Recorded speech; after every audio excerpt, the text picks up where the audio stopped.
Buxton homers twice. Not enough, though, as the Twins can't rally late. They get swept versus Milwaukee. Final score today, 9-8. Full deep dive coming up next. Minnesota Twins postcast.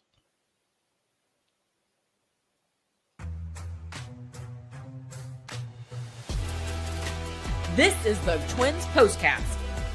Your instant game reaction for the Minnesota Twins.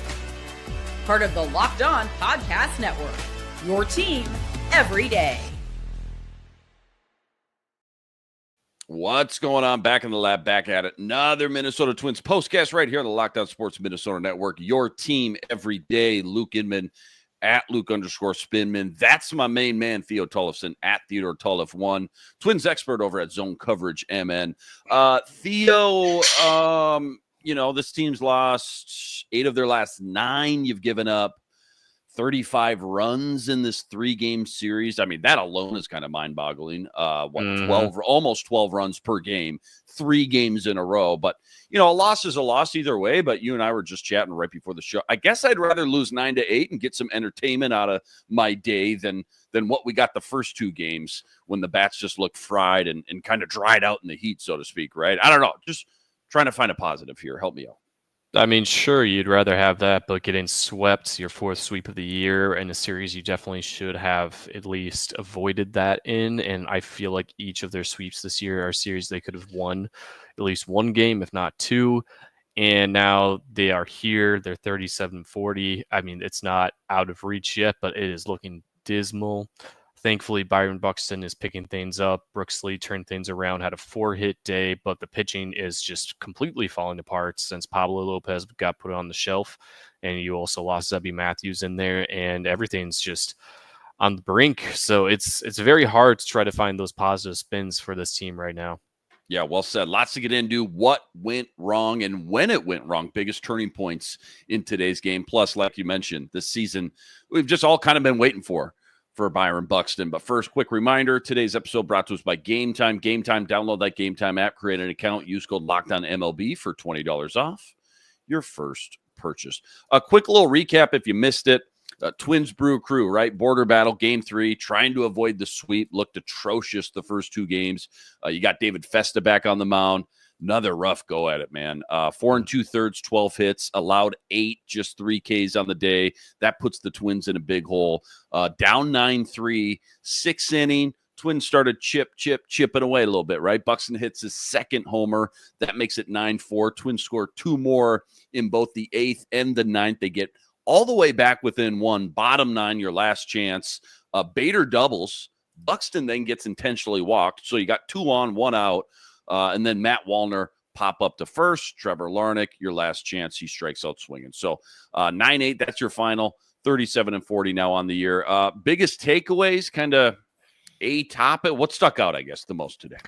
I mean, today the offense battled back at least, and that was not there the last 2 games. And I know the 9th inning and Friday night's game was one thing, but that was with a position player on the mound. So it was nicer to see the offense have more jolt to it. But again, this whole series, their defense was short on a lot of these ground balls that were hit right between infielders that could have been stopped one way or another, but the Brewers offense just hit him right between the holes, and that's how they really beat up on the Twins in this series, and it really played to their advantage super well up until this game when they had a few more home runs going their way. So, I mean, I was expecting more home runs today with how the wind was traveling in this humidity, and we got that from both the Brewers and thankfully Buxton as well. But yeah, man, there's so much raw in here. I mean, Festa was not having good control of his stuff today, and the bullpen looked a bit sharper than the last 2 games, but it's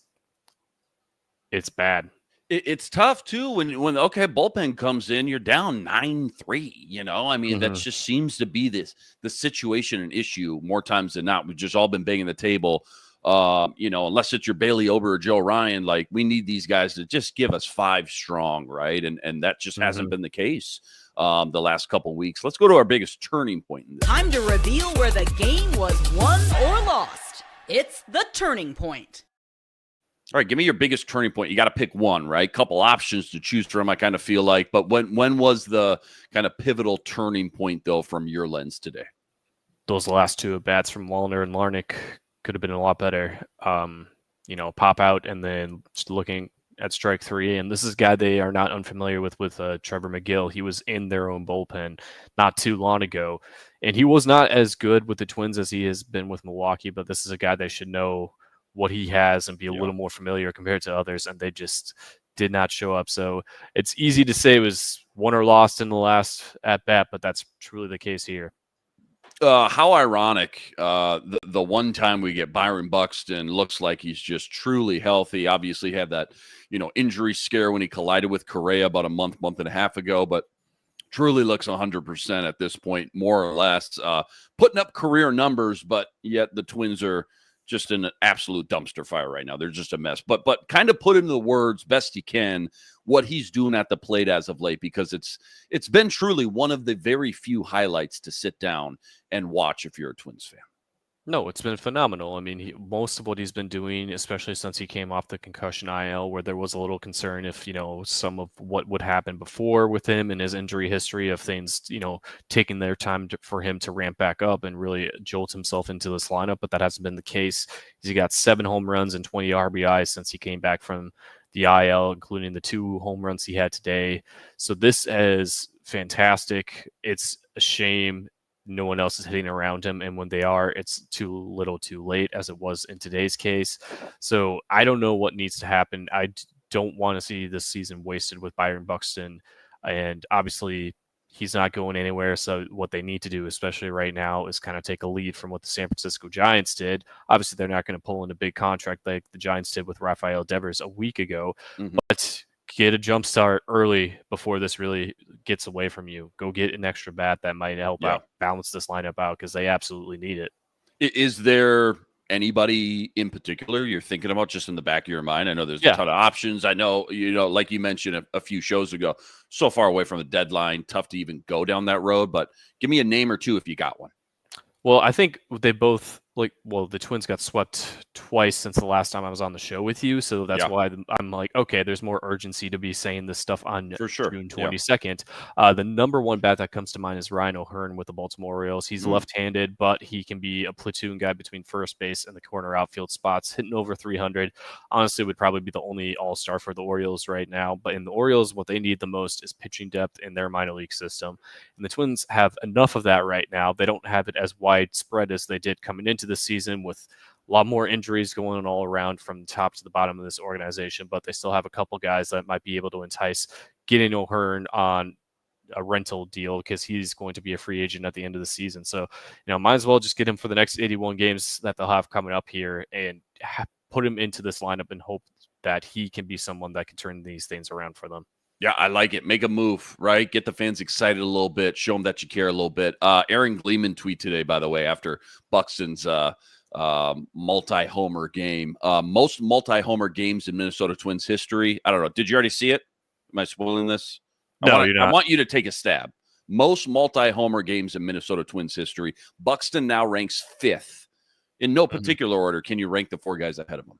Well, obviously, Killebrew number 1 by a mile, by the way. 35 by a mile. 35 multi-homer games. Because he's second in franchise history. I'll have to say Kent Hrbek's one of them. Kent Hrbek just 1 ahead of Byron Buxton now. So Byron Buxton potentially could tie or even surpass Kent Hrbek now on this list. And then you got one a little bit more new school, the M&M boys, right? And then a little bit more back to old school with Killebrew and Tony Oliva sitting there at 3rd at 18, and then Justin Morneau, 2nd place with 20. But, just a cool stat to see Byron Buxton and just, again, the things he can do when truly healthy. Plenty more deep dive from this one, more on the Twins' pitching struggles, and if that's here to stay, that's all coming up right after this. Quick reminder, today's episode brought to us by FanDuel. FanDuel, America's #1 sportsbook, an official sportsbook partner of the MLB. Right now, FanDuel is giving you a chance at a huge return, $200 in bonus bets, guaranteed when you win your first $5 wager. Why I love FanDuel? When you get the hunch in the middle of the game, you can go check out the latest stats. You can view live play-by-play and so much more, all on the same page where you place your bets. Again, $200 in bonus bets, guaranteed when you win your first $5 bet. Go check it all out over at FanDuel.com. Getting some MLB future action if you dare. Twins plus 600 right now to win the AL Central. It's all sitting up over at FanDuel.com. Again, check it all out over at FanDuel.com and get $200 in bonus bets guaranteed when you win your first $5 bet. FanDuel, America's #1 sportsbook, an official sportsbook partner of the MLB. Okay, so Twins are 11-20 since that 13-game win streak ended. They've lost 5 series in a row. They've lost 8 of their last 9. But the team ERA, right? That's kind of the A topic. Ballooning, 3.28 ERA to well over 4 now. I don't have the exact number after today's 9 runs given up, but it was like 4.11 going into today. They've dropped from 6th best ERA in the league to like 22nd, I want to say.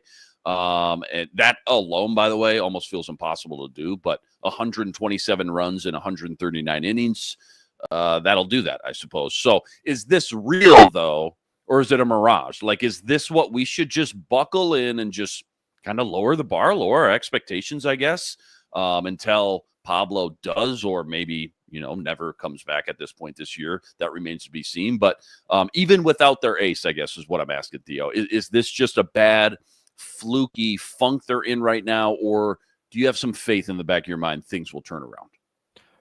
It's not going to be like this forever. Okay. It feels like that because we're in the middle of a very, very bad stretch, and a very god-awful series for pitching-wise. So MLB.com already has that finished team ERA from today's game. It's 4.17. Okay. Not great. They're 20th in the league now in that bottom third. And, through the first couple months, they definitely weren't pitching like that. But the month of June, they're looking like the worst team in baseball pitching-wise. But then again, the Colorado Rockies are out there, so maybe the second worst. Right. So there's that. But, yeah, this is not going to be a forever thing. They absolutely need to turn things around. How quickly that will happen, it's just so hard to say when you're in the middle of this really bad slump. But I mean, it does feel like there's too much talent to be this bad, to drop off a cliff this because of one guy, right? It just, especially going in, even with Pablo, it felt like he had some good depth, right? He had 5 good arms in there, maybe even a 6 at the time. I know not just Pablo got hurt, but it just feels like being a prisoner of the moment right now. It's easy to take things pretty extreme and say it's over, shut it off, forget it, why even suit up and play? But there's still too much talent with Joe Ryan, Bailey Ober and company to be this bad forever. Nerdy stat? You got any nerdy stat, crazy analytic, Twins related? Well, it's something they're on pace to do right now, which is probably have the first month of June in 30 years where they don't win even 10 games, which is not great. They still got 7 games to go and 6 wins in the month, so they just need to win 4 of their next 7, and that will not be the case. But 95 was the last time that happened.